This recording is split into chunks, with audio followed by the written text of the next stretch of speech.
Tuesday. It's Tip Tuesday, y'all. You know what that means. We're going to learn some photography tips today. And let me tell you what we're going to be learning. What is our topic for today? Let's get it on the screen. And here we go. Today we'll be talking about preparing for the journey, choosing the right gear for lightweight travel. That's what we'll be talking about today. So hang in there, and we'll be here. We probably will just be a quick show. I don't know. We'll go with the feel as we always do. And so I'll just remove that for now. And so welcome into the building. Let's see who's in the building. And hey, the first person in the building with a gold today is the wonderful, wonderful Tanya. Miss Tanya Moore. Welcome, my dear. Welcome. And let's see who's over in the Instagram world. Hannah's in the Instagram world. Hannah, what are you doing over in Instagram? What are you doing over there? Let me also put in that little note so that when people are in Instagram, they know to visit and where to go to our channel. So let me put that in there really quick. In Instagram, here we go. Join us on YouTube. I need to get that. I gotta get my systems back. I gotta get everything. I have to get all my routine back. You know how it is when you are on the road and now you're settling in. Okay, there we go. It says post it. And now I'm gonna pin it. There we go. For all those folks that join us over in the wonderful land of Instagram. Okay, there she is. There's Hannah with her silver. Hannah gets the silver today. She says, "Good day, good day." She says, I thought I was in YouTube. You weren't in YouTube. Hey, G is in the building. She gets the bronze this today, and she says, "Good morning. Just stopping by before the fun starts." Nice, nice. What are you doing today, G? What are you up to today? I have to tell you, here in Namibia, like I said, it was a heat wave. And so now the temperatures is cooling off, which is really good. And so today I just felt out of it. I guess because yesterday I put 2 days straight of almost 3 mile walks. And so that was today. I just needed to rest, and I'm doing that. So welcome in the building. If you're in the building for the first time, make sure you hit subscribe. Also, if you're here, make sure you hit like. It lets the algorithms know that we are here and we're having a discussion and we are in a community and all that good stuff. So a lot is in the news. And can I just talk about the Orange Man for just one moment? I know we don't want to talk about the Orange Man. I don't like talking about the Orange Man these days, but the Orange Man is a. Can I just talk about the audacity? The audacity of starting a war and then asking people to join you and then get upset with them like all the other world leaders because they're not. This is not their war. And it was an unnecessary war. It was an unprovoked war. And now he's upset with them because they won't join him in his crazy. That is that's privileged mindset on another level that none of us understand. That's that's privilege. Can I just say it out loud? It's white privilege. that's that's white privilege on a level that none of us can identify with. No one. No one. My friends who are Caucasian, my friends who are white, they can't even no one can identify with that audacity. The audacity. Um, DL Hughley had a nice post on. You just can't believe someone would do it. It's just that's a whole nother mind. That is like living on another planet. That's like another world crazy. Gwendolyn says, man, he out here trying to be Big Daddy Billy and messing with the wrong people. He's out here trying to be Big Bad Billy and messing with the wrong people. You summary. That's a good summary. Oh my gosh. I mean, is that audacity on another level? And bragging that he won, and now you want help. Morons, says Gwendolyn. Non-human behavior. Tanya says non-human behavior. Hello, Kimmy Kim. Kimmy is in the building. She is in the building. You can't make this stuff up. This is like a bad movie without, this is, I said, this man is getting upset. He's getting upset with England, UK, getting upset with Germany, getting upset with all the people that are saying, we're not being a part of this. This is not our war to be had. We're not getting involved. And got the nerve to did pout and have a tantrum and said, that's why I don't like NATO, because we're always helping them. His stupidity doesn't realize the only time NATO has gathered together under the name of NATO was to help America after 9/11. It's the only time. So the only time NATO has come together was to help America. This man is as dumb can be. You can't make this up. I just had to talk about, I just had to say it was on my mind, and it was like I could not I could not believe what I was listening to yesterday, this morning, because I'm listening to the world news. So I'm looking at um, BBC, Al Jazeera, all those, and they're giving you the true news, and you're like, people around the world are like, man, we ain't gonna ever. America's never going to live this down. Not in our lifetime. Not in our lifetime. G says, real talk. This is what mediocrity gets you. This is how expensive racism can be. The true cost has yet to be totaled. We're spending billions of dollars. Is it a day? Billions. And then you get the audacity yesterday to hear the next level. I'm going to take Cuba. I can take Cuba anytime I want, and I can do whatever I want with it. You're like, this cannot be reality. This cannot be the real world.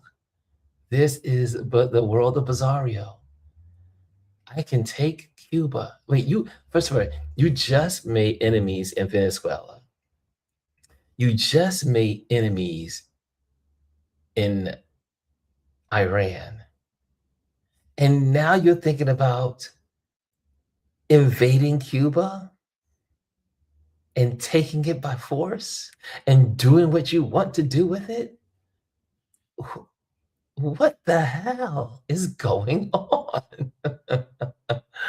Oh man, Classic is in the building. She says, blessed and good day all. And Gwendolyn says, cost is more than money. I'm talking lives lost, like that family. I watched the family of the black soldier, Air Forceman that died in the airplane crash.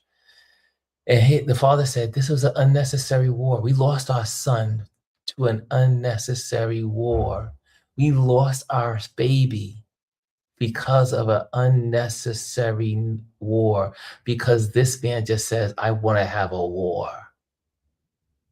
You got A life, 6 lives, 8 lives, 11 lives, I think, altogether now that we know of that they're telling you because there's rumors that hospitals in Germany are full of soldiers. I don't know if you guys are getting that in America, but they're saying in Germany, there's a lot of people in the hospital. So just so that you guys know what's happening outside of America. Yeah. Kimmy says he don't want to be a NATO. What does he expect, right? Chris R is in the building. She says, "Hi Ron, sorry I'm late. That's okay. You don't have a timestamp to be here. But just come. It's always good when you're here. It's always good when you're here. Again, make sure you hit the like if you're in the building." Kimmy Kim says, "What does he expect? He's a fool. He doesn't expect anything. He has no expectations. He's a fool." Hannah says, "Good morning, Classic Jim." Chrissy says, "There is a bounty on his head. They said it out loud. Yes. They said, we are not missing next time." The son of the Iranian president, or the Shah, or not say Shah, but the president, the leader, the holy leader, said, you killed my father. You're going. You're we are going to be unalived when we get on our terms. Kimmy says the dummies in government standing firm, standing with them, is absolutely insane. Debbie says, Miss Debbie Q is in the building. She says, "Hi, Ron. He's very consistent. It's up, what is it? Pacify. Oh, it's TP pacify his MAGA followers. It's to pacify his MAGA followers, asking other countries to sacrifice their men and women in uniform so he could avoid calling for boots on the ground by our own." That's some audacity on a level. That's audacity like I've never seen it. Like I've never seen it. G says, "These are not forward-thinking people. Nope, they are only they live from the moment to moment. They have no idea what's coming their way. When those mega people start losing their sons and daughters, then they'll think twice, but it'll be too late then." Chris R says, "How long can they hide the hundreds of lives lost?"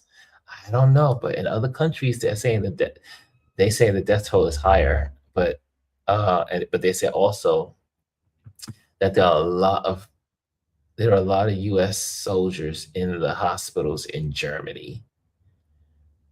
Greetings all, says our wonderful Jay Fisher.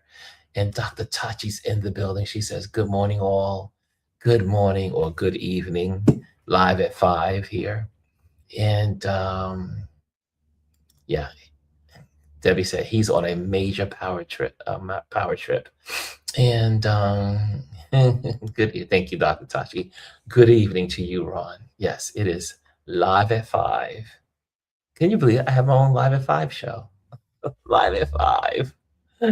Oh, I can't believe it. Anyway, um, Janice says 13 is the mainstream media count. Okay, so it's 13 that have passed away now, and counting, because there are a lot of people in those in the I think it's one German hospital that they have for the military, for the American soldiers. G says, "Hey Janet, Kimmy, and Dr. Tachi. Good job. I see you in the building." Okay, Hannah. Okay, I see. Okay, we're all caught up. Hey, Kelly A is in the building. What's up, Kelly? Kelly A is in the building. She says, "Good morning. Good morning, everyone. Good evening, Ron." So I just had to come out the gate with that because I was just stumped. I don't know if I was stumped. I was just like, this is audacity. That's all that came. That's all that went through my head. The audacity. Debbie says, "Yes, France and Turkey too are reporting mass casualties in the thousands that aren't being reported here." Yep. Yep. There's a lot that there's a lot that America doesn't know what's going on. They're not telling you the news. They're not telling you the news. They're not giving you the information. They are not telling you the news. And places like Israel, I heard through the news meet sources on TV, the devastation in Tel Aviv and in those places is worse than you're seeing because they're not allowing reporters to, if you are caught photographing or videotaping the what's happening in Israel, you will go to prison. Talking about controlling the news, you will go to prison. So there's a lot going on that the rest of the world cannot see because they don't want you to see it. And Chris R says, "Oh, and they are trying to arrest Tucker Carlson." I saw that. I saw that in the news. Why? Does anybody know why they're trying to arrest Tucker? I know Tucker's been shouting some rough stuff against the White House. So, but Tucker also wants to become president. They said Tucker might run for office and run against this president. Well, he can't run against Vance, but they said Vance is a hopeless case. He cannot run. But this is interesting. Yeah, I did see that go across my feed that the arrest for Tucker Carlson. I was like, what? Do you know one of my good buddies was roommates with Tucker in college? The stories.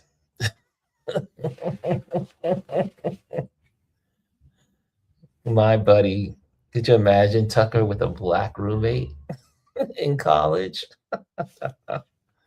They were both studying journalism together. And all the stories, I will not talk about those stories, but the stories, Tucker. G says, just read the counterterrorism center head just resigned. Really? Really? Interesting. Things are going to get heated. Chris says they said he spoke to people in Iran before the war. Well, he has a right to talk to whoever he wants to talk to. He's an American citizen. No war was declared. No war has been declared. The only one that can declare war is the Congress. Message on your phone from Chase Bank Updates. Congress. Congress is the only one who can declare war. And you cannot, this moron thinks you can say from Chase Bank Updates. Treason? Treason for what? You can't say anything about treason. No way. No way. There's no such thing as treason. If you haven't declared war, you can only charge treason after declaration of war by the Congress. Just saying. Just saying. They say he spoke to okay before. Dr. Taji says JD can't get a proper haircut and suit, let alone run the country. That's why they're keeping the old trash bag in office because they can't. You don't have a VP. You don't have a sound VP to take the moron's place. He's just as much as a clown.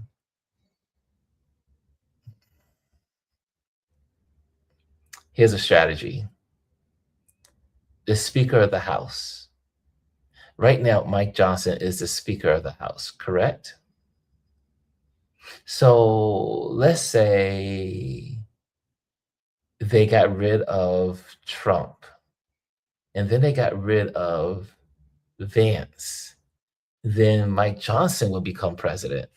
Now, this is worse. They can't do anything because you have three absolutely horrible people.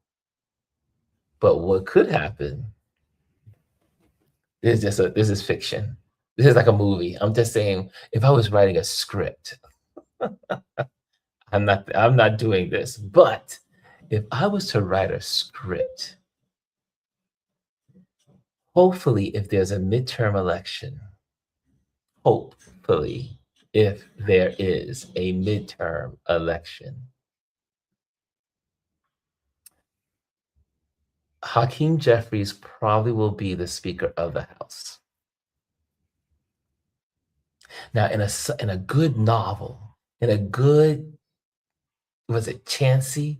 In a good Chancy novel, this is how it would play out.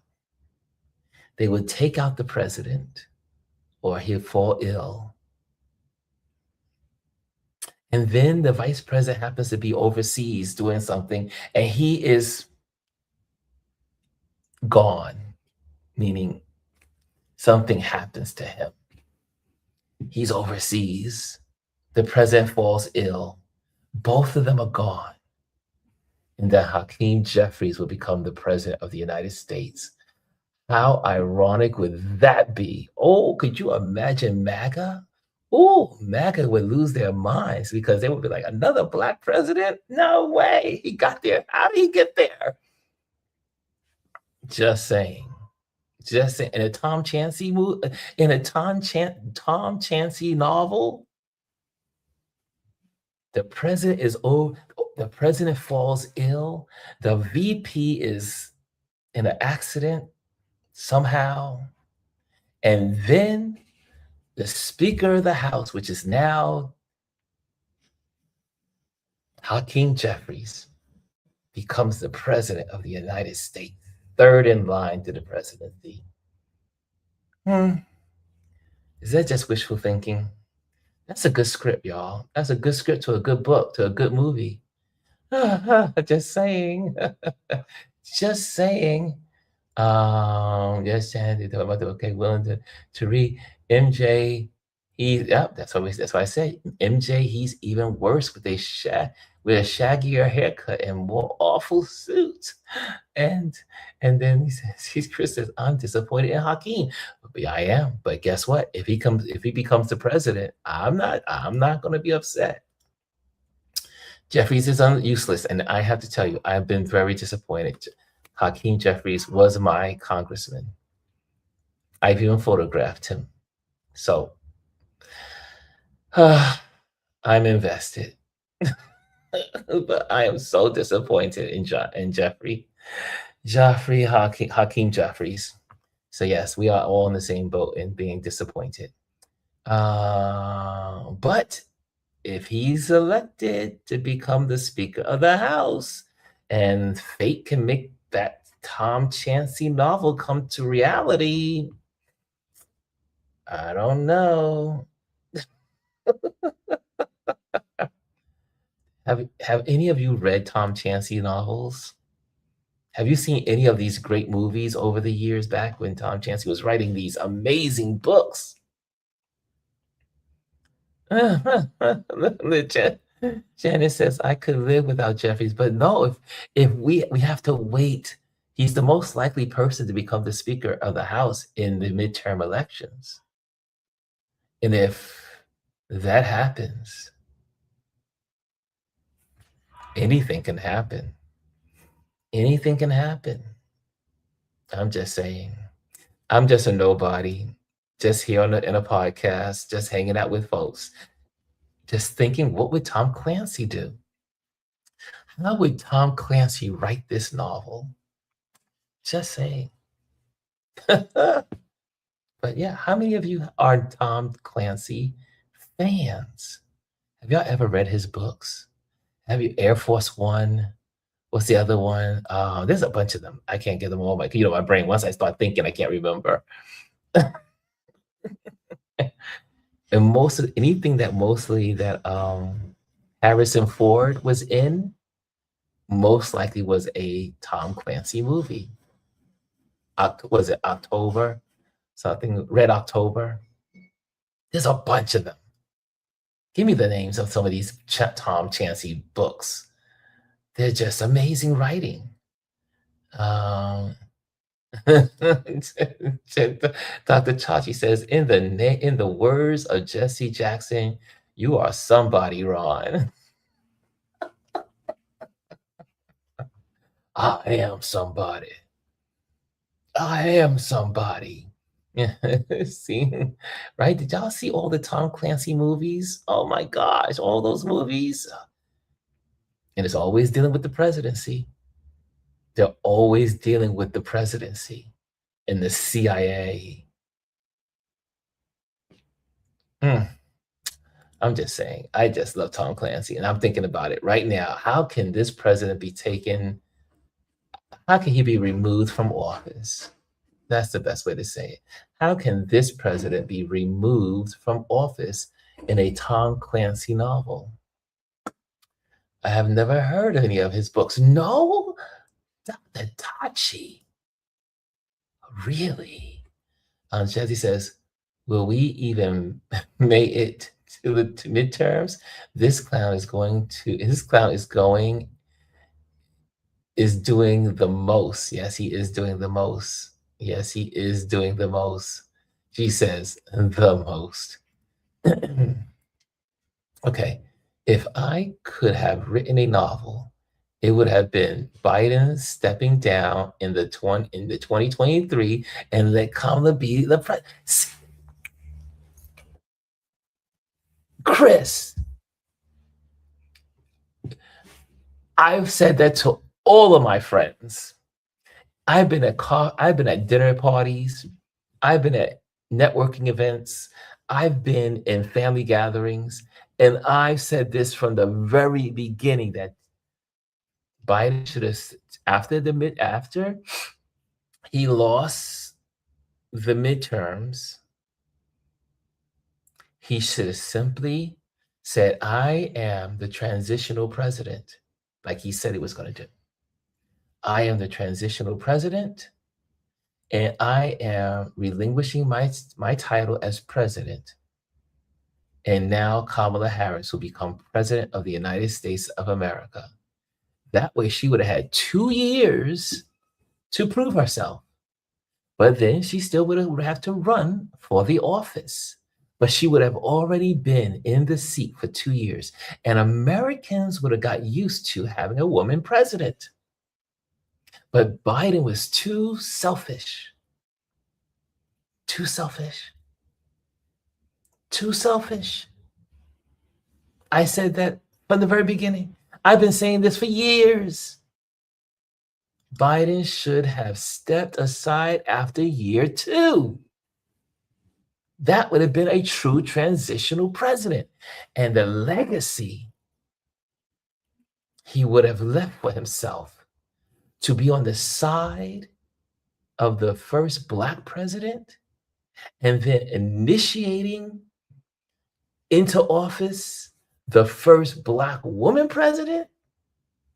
He couldn't see the vision. I had the vision. I told my friends, I've been saying this for years. Hmm. But you know what they say about if?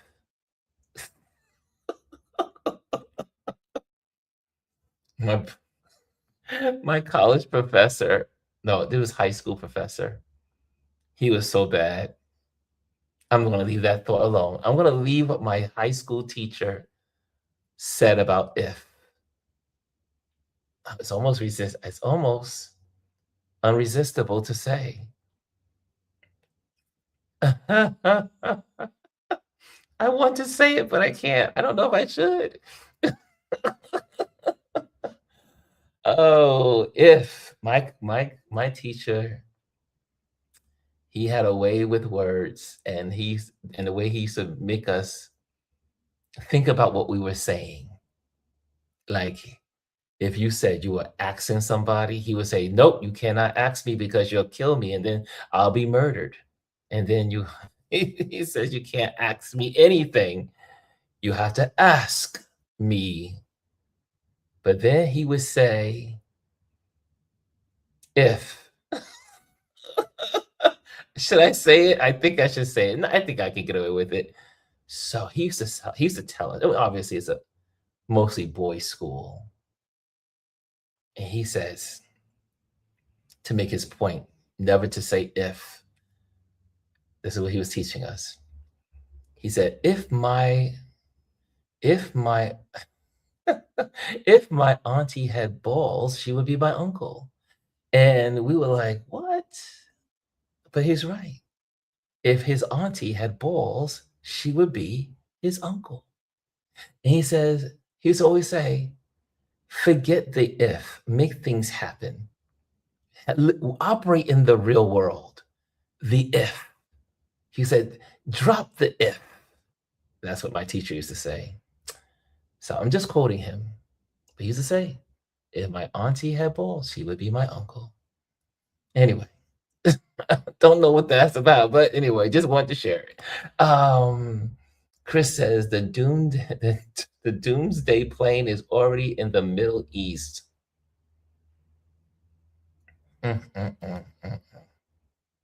Jesse says that would have been wrapped up in so much litigation and it would never have happened. It would have happened. It would have happened. It would have been easy for him to resign. Whoever resigns, while if the president decides to resign in office, Kamala Harris would have became president. Yes. There would be no if, ands, or buts about it.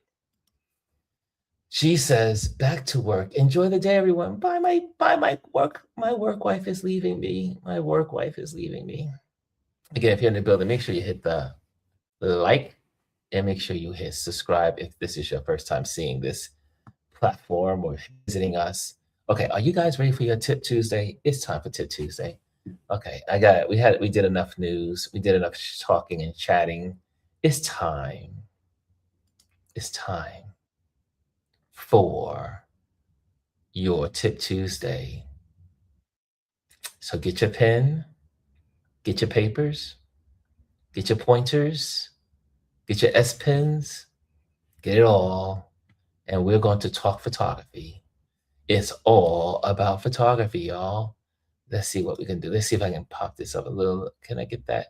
Is that going to be too big? Let me check. Let me check on this and see how big this is. Okay, I think we're good. I think we're going to be good. Let me see. Let's check on that. I think it's fitting properly. Okay, let's see.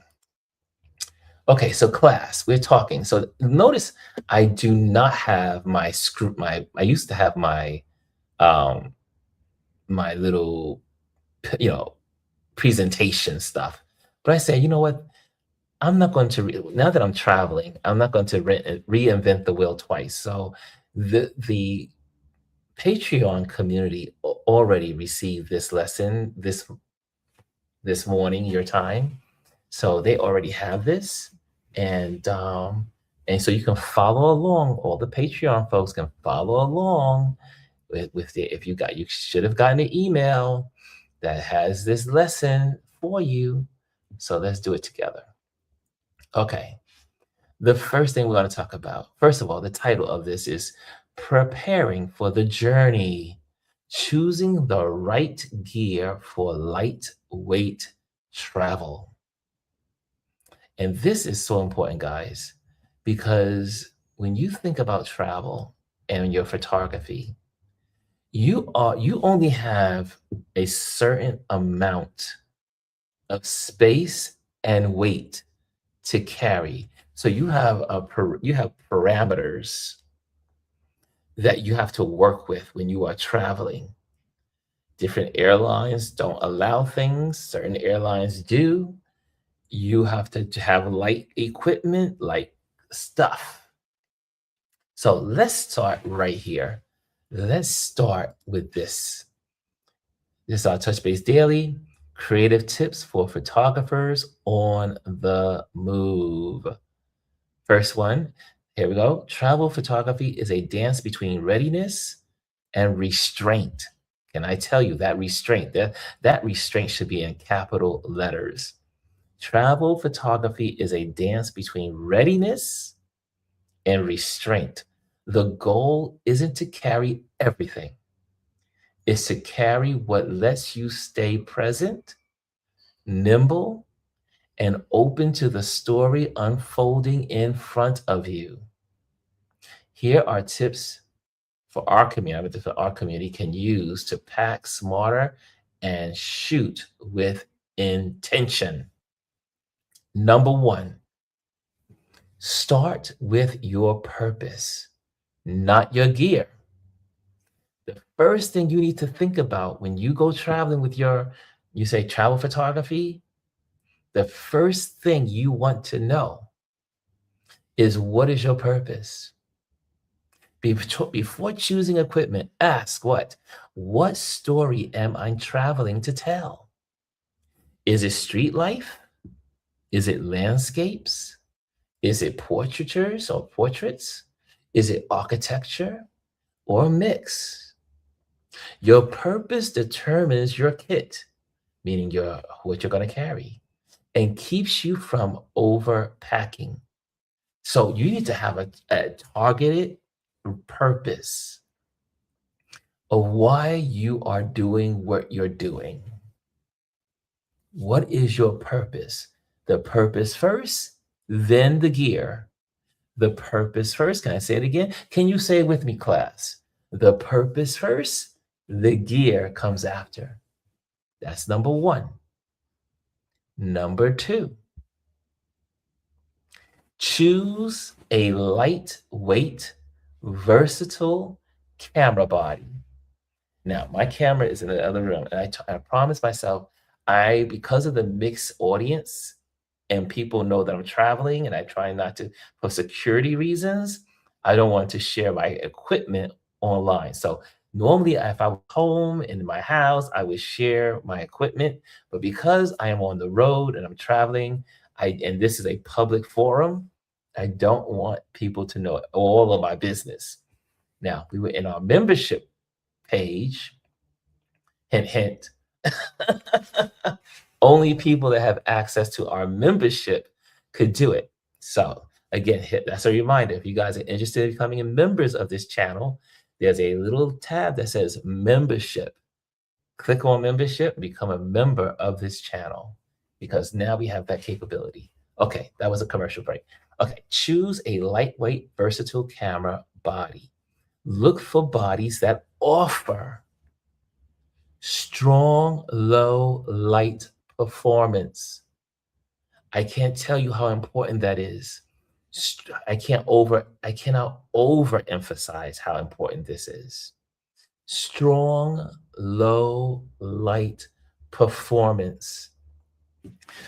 The great thing about these smartphones is that they are low light performing instruments and tools. They are built for low light. But you do have cameras that also have low light, and that will be determined a lot also by your lenses. But we'll go into that later. Weather sealing. I'm in the desert. It is important that I have the proper sealing between my lens and my body so that dust doesn't get in. Also, if it's raining, I don't want rain to get into the body of the camera. So you want to make sure all of the camera has its weather sealing. Like some have like just tight connections, some have rubber seals, some have, depending on the brand and make of the camera. Weather sealing is important when you are traveling as a photographer. Here's the next one. Fast auto focus. Can I tell you why that's so important? Because things are happening so fast when you are traveling. You can see something flash by you, like, oh, I gotta take the picture. Take the picture. But the picture requires a fast auto focus. So if you go to your camera store and you tell them I'm going to be out in the field, I am going to be a travel photographer, get a fast auto focus. I have a Nikon. It is a very fast auto focus. It will if I move my camera a certain way, it will know that there's a human in front of it, and it will automatically focus immediately like that. So it's important. Now you're gonna pay more money for these, what I call nomenclature of abilities for your camera. The next one is a compact foam factor. Compact meaning small, not big and bulky. Like my older cameras, like my old DSLs, were bulky. And so here we go. Mirrorless systems shine here. They keep you agile without sacrificing quality. The beauty of the mirrorless cameras, less bulky. This was something I had to make my adjustments when I was photographing the photo that was for the New Yorker. When I went to Iceland, I had a big bulky camera. I had to go out and buy a new camera for that volcanic eruption expedition because I needed a light camera in my backpack to be able to navigate and hike. So mirrorless cameras are the best for lightweight and less bulk. Okay, let's go to the next. Number 3, pick 2 lenses that do the most. Let's say this for again. Don't be like the other some photographers out there that gotta have 1,000 lenses. No. And this is also even for those who practice street photography in your own local, because a lot of times what we do as travel photographers is also can be carried over to being a street photographer or photojournalism, right? Capturing the story in the city. Okay, so here we are, traveling. Pick 2 lenses that do the most. Here we go. A smart 2 lens setup covers 90% of travel situations. What's the first lens you should have? A wide angle lens, 24 millimeter or 28 millimeter for architecture, landscapes, and environmental portraits. A wide angle lens, 24 millimeter or 28 millimeter. And then the next one is a fast prime, a 35 millimeter, which is I use all the time, or a 50 millimeter I take with me because I can't take my big 85 millimeter lens that I have at home. I don't take that. It stays home. But in case I need to do portraitures of people, I can take out the 50 millimeter and I can get beautiful portrait shots with my 50 millimeter. So 35 millimeters, 50 millimeters, they're fast primes because also you have a low f-stop, right? You can get that f-stop low, get it like 2. You can for low light street moments and storytelling. If you prefer only one lens, I have one of these 24 to 70 millimeter is the ultimate all-rounder lens. Okay, let me see where you guys are. I know I've been talking a lot. So let me see what you guys are thinking and what you guys are saying in here. Hey, Anthony's in the building. What's up, fellow photographer? Okay, and Dr. Tachi says, exactly, because who wants to carry 10 million lenses? Exactly, Dr. Tachi.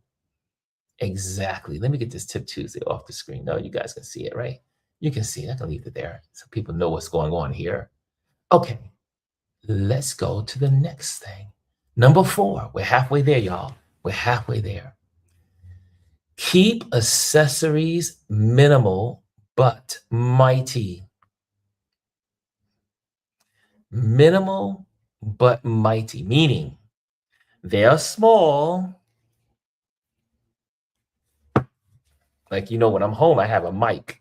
When I'm home, I have my mic when I'm doing my podcast, but because I'm doing my podcast abroad and I'm traveling, light and minimal.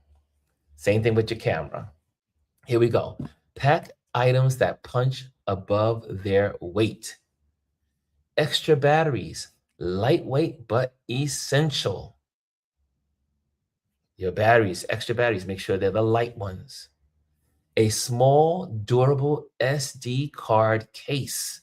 I have 3 of them. I'm backing up everything. But SD card cases. Number 3, over there in the corner is my microfiber cloth. You guys seen me with my microfiber cloth. So you can wipe down your keyboards, wipe down your phones, wipe down your camera. If it's raining, you can wrap that microfiber cloth around the camera and take pictures. I'll never forget. I was in Iceland. When I was in Iceland, I was photographing landscapes. And then what happened? It started to pour down raining. It rained so hard, but I still wanted to get that shot. I took that high quality microfiber cloth, wrapped my camera with it, and I kept shooting. Then I had another one in the bag that when I got into the car, I was able to wipe it down dry. So I always have 2. Well, I really have 3 of them. There's 2, one over there, one in the bag, one in the other bag.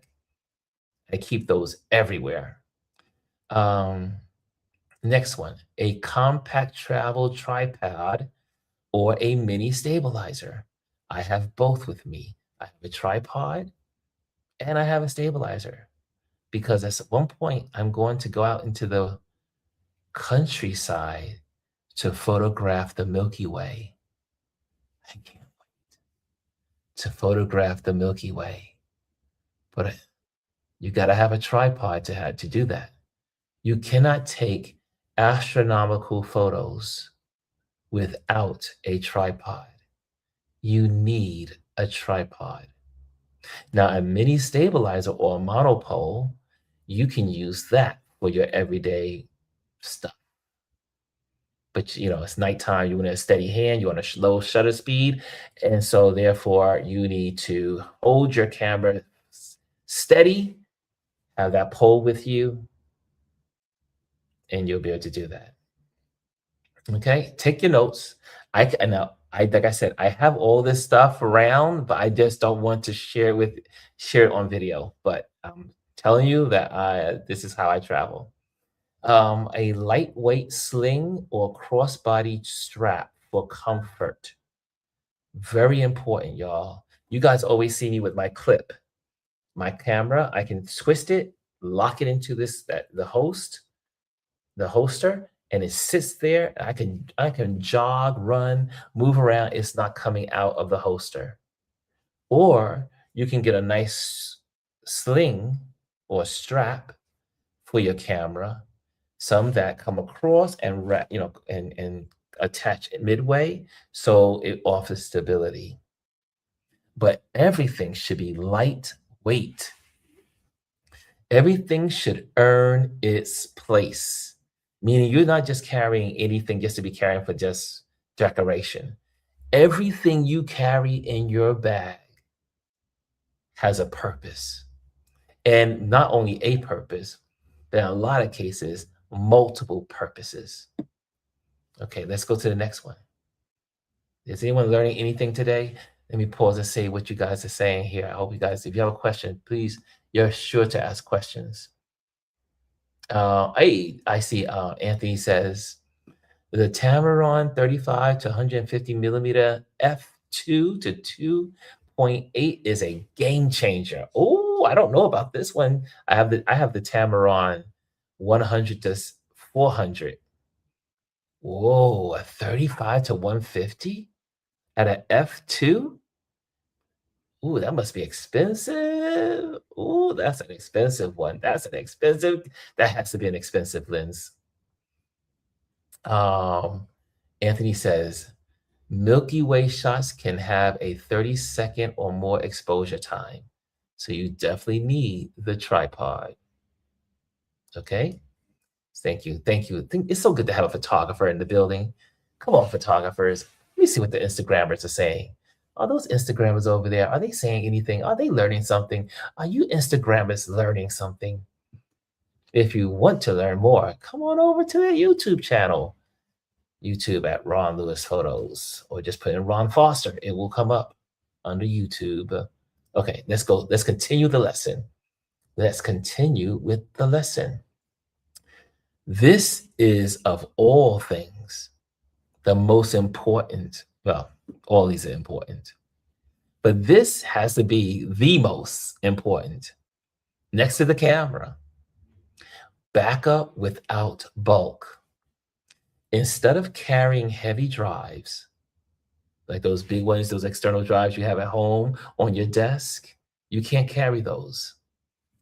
Use dual card slots for in-camera redundancies. For those that are interested in buying a camera, make sure that your camera has a dual card slots, meaning you can put a card in both channels, two slots for two separate cards. And with that, you can either have that extra card as an overflow, or you can take pictures on both cards, and one card acts as a backup. So that way you can always save your extra, your images, say your images on a card, an extra card in case the one of those cards gets damaged. Anything can happen.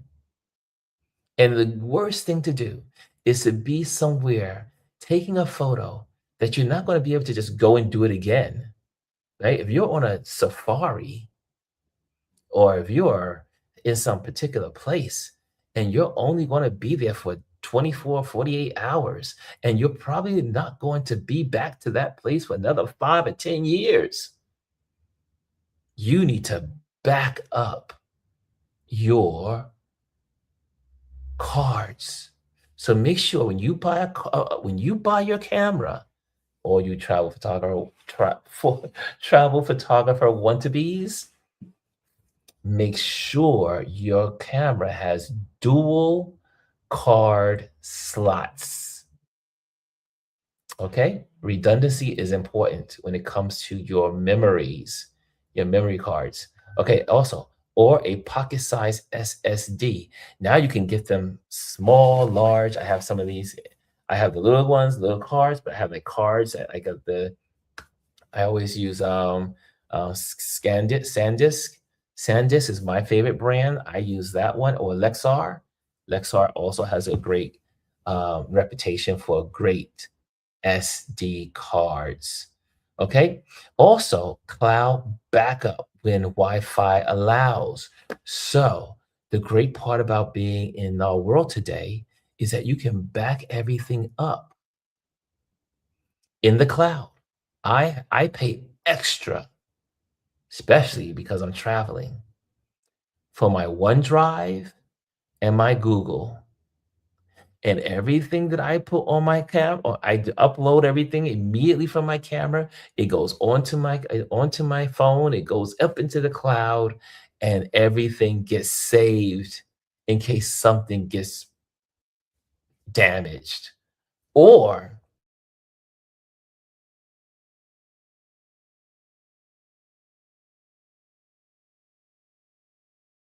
backed up in your cloud. You can always reduce your cloud storage after your travels. But if you are going to travel, you need to pay extras, usually like $5 extra or $10 extra. It's okay to pay the $10 extra for a couple of months if you're away for a couple, like I'm away for 4 months. So $40 is not going to kill me adding another terabyte or 2 terabytes of saving the memory cards. Just saying, $40 is worth saving your work. So here we go. Your memories deserve protection without weighing you down. Number six. And let me see what you guys are saying about that. Let me see what you guys are saying about that. Oh, Tanya's got her hands. Tanya says, yep, big up, big up. Okay, next one. Next one. I hope you're learning. I hope you're learning. The next one is prepare for weather, not wait. A simple rain cover or even a shower cap can save your gear. Can I just even, most of the rain covers that you can put over your camera, they're nothing more than an extra passageways. They're just like shower caps. But if you can only afford a shower cap, put that shower cap on your camera. Cut a hole out, put the shower cap on, you'll be fine. Okay? But that's just a quickie. But they do make rain covers for your camera. They have like the little gear. It sticks out in the front so you can put your camera and slide it through it, and then your camera is protected. That came in handy when I was photographing in Zimbabwe, when I was traveling years ago. But now they made them even better. But it's just a plastic bag, and you tie it tight, covers your camera. And then when I was in Zimbabwe, I was photographing the Victoria Falls. And Victoria Falls, if you have never been there, is misty at all times. So there's always mist. So you want to cover your camera. A lightweight scarf can double as lens protection, shade, or a backdrop. You ever seen some of the, you see it mostly in Middle Eastern countries, or people that just are stylish with the big scarves, like the wrap around, put it on your head, wrap around your neck in case there's a sandstorm. In my case, I probably need one for here because we do get sandstorms here in Namibia, here in Swakopmund. So, but a lightweight scarf can do two things though. Think about this. You can take that scarf, whether it's, let's say it's a burgundy scarf or a gray scarf or a black scarf. You can take that scarf, put it up against a wall, a fence, and then use it as a backdrop for portrait photography. So if let's say you want to take pictures of people in the village or people that are on the go, and you want to do portrait shots on the go, take that black scarf, that gray scarf, that whatever that scarf is, and make it your backdrop. You can take two clothespins, whatever, or paper clips, put it to the wall, and then a person stands in front of it, and it's like you had a studio right there. And no one will know it's your scarf as the backdrop. Just saying. Hope you're taking notes. I hope you're taking notes. I think that's a good idea. Hello. And Anthony says, shower caps and gaff tape. Gaff tape is very important. Yes, especially among photographers. Gaff tape, GAFF tape, and shower caps. So that's for the rain. But guys, that is so important on the backdrop. I think the backdrop is so cool. I think that's so cool. Okay, number 7, we're near the end. We're near the end, y'all. Hang with me. Hang with me. Number 7, choose a bag that moves with you. Now, let me just go through it and then I'll tell you my thoughts of this. Look for lightweight build. You have a backpack, it's lightweight, you can maneuver, and you can feel it. So that way, if someone happens to try to touch your bag, you can feel it because it's part of you. Make sure your bag is snug on your body so you can feel when someone's tampering with it. Especially if you're in the city environment, important. Quick access pockets. Pockets in the front, pockets on the side, pockets in the middle. Like I have a bag has pockets on the inside, but it has sub pockets on the inside in case I am that someone takes a knife and because this happens. They take a knife real quick, slash the bottom of your bag empties out into their bag, and then they keep moving and you keep moving, and you don't know you've been heist until you stop and say, wait a minute, why is my bag so light? Uh-uh. You need a bag that has like layers on the inside pockets. So if someone slashes the bottom, you're not losing. You just put your worthless stuff on the bottom, like the micro fiber cloths or towels or your jacket, maybe something that something quick, something that you don't care about. You put that at the bottom of the bag, and then your camera is in the layer slots, so it never hits the bottom of the bag. Just throwing that out there. Quick access and pockets, a design that blends in these less attention, more freedom. You don't want your bag to look like a camera bag. So I don't bring a camera bag.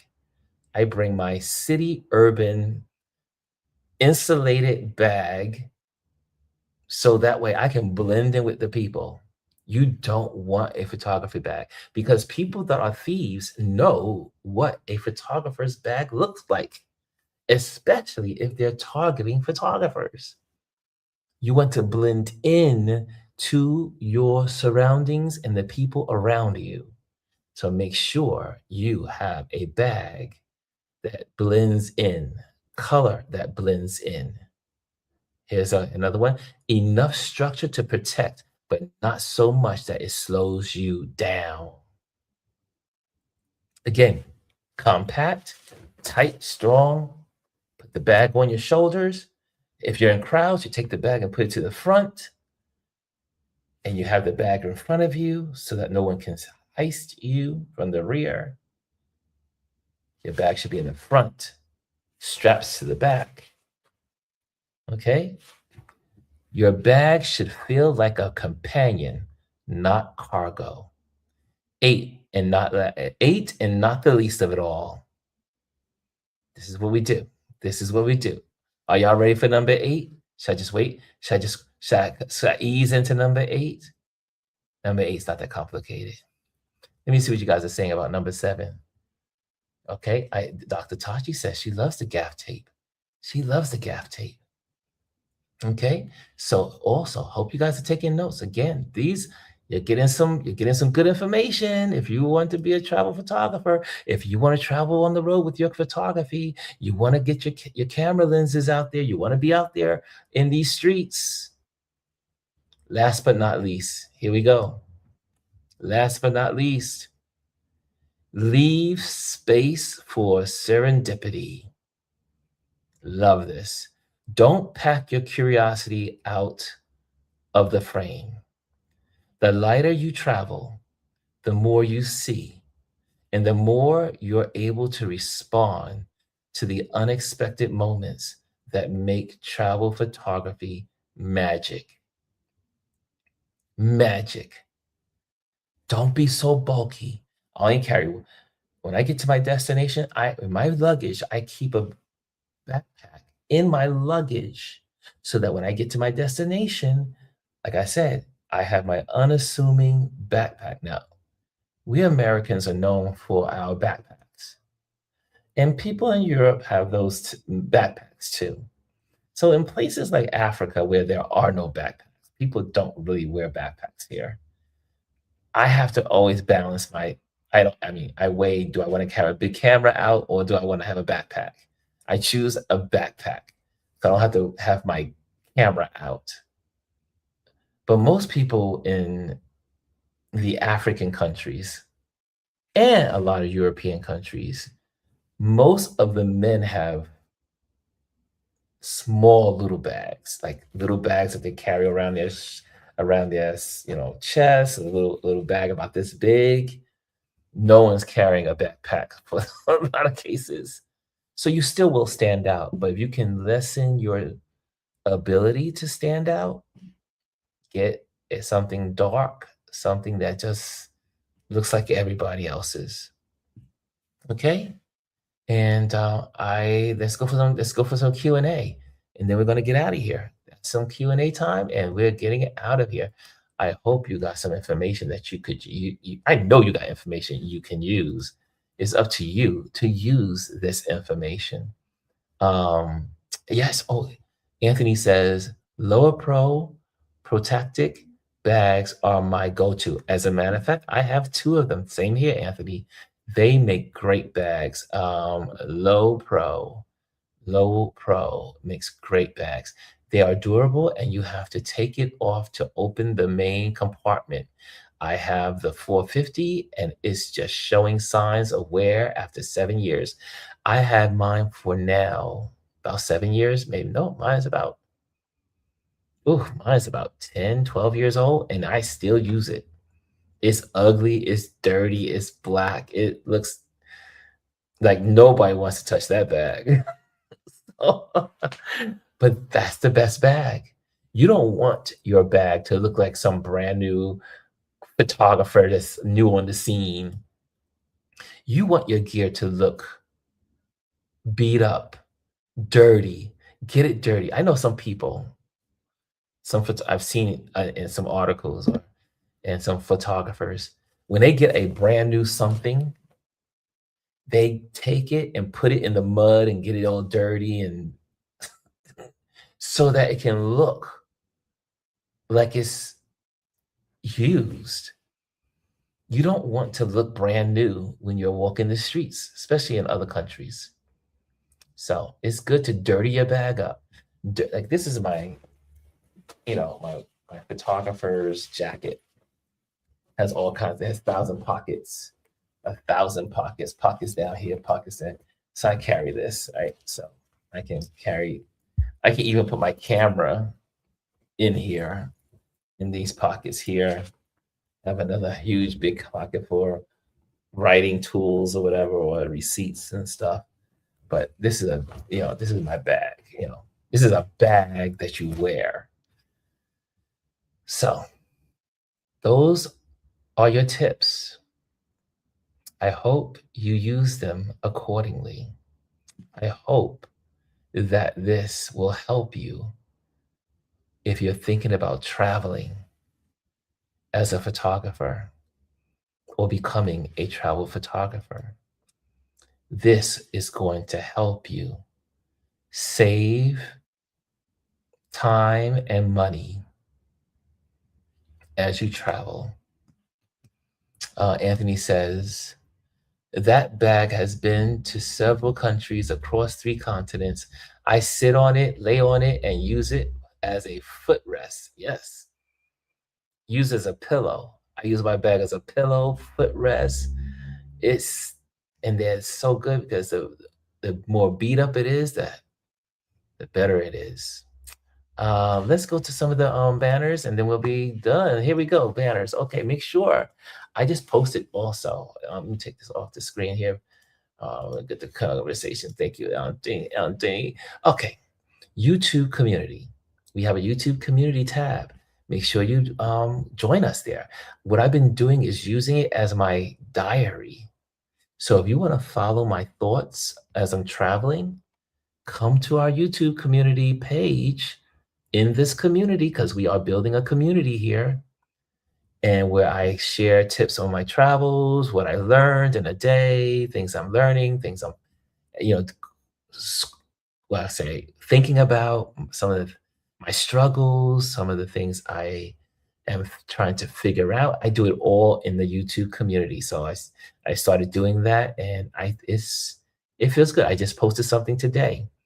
I probably will post something tomorrow because there's a couple of things that have happened that I want to share with you. And since it's a community, why not share it there?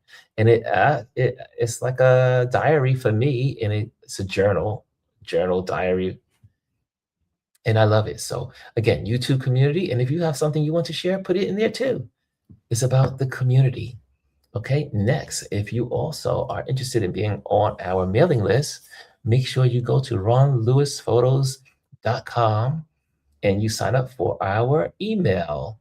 It will pop up on the screen immediately. If you're also looking for an event photographer, if you're looking for an event photographer, that is me.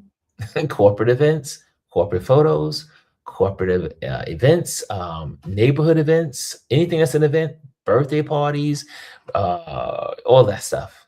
If you're looking to hire me, I'll be back. I am now filling up my calendar for when I return back to the States. My calendar starts on July 1st.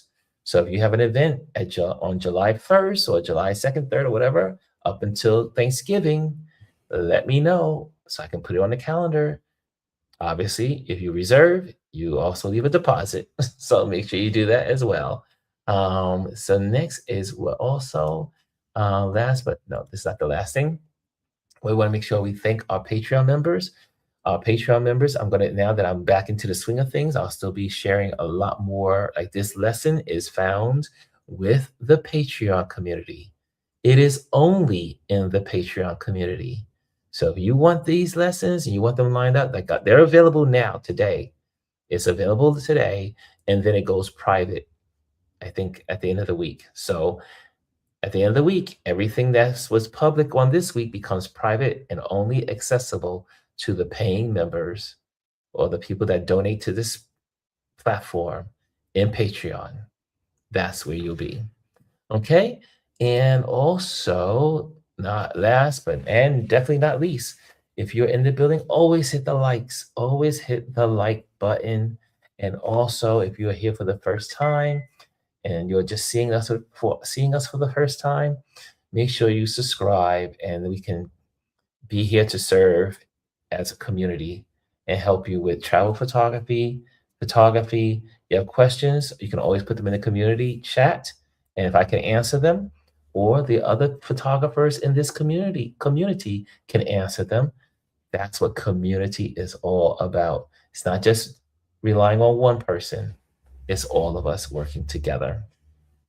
Okay, I think I got all of those announcements out. I think this was a productive time together. Tomorrow is Wednesday, and we'll see what happens tomorrow. Tomorrow's hump day. Hint, hint. We'll see. For those that were tuning in to me on yesterday morning, hint, hint. Hump day. You might be seeing me somewhere that you've never seen me before, and so that's tomorrow. Okay, so I think we got it all in. Thank you so much for joining me today. Hannah says, thank you, thank you. And again, if this meant something to you, let me know. It's always good to hear back from you all. And if you have suggestions of lessons you want to learn or things you want to talk about, especially now that I'm traveling, I can give you fresh, in time information, what's working and what's not working. There's some things that just don't work. But there's some things that are generic and they work all the time.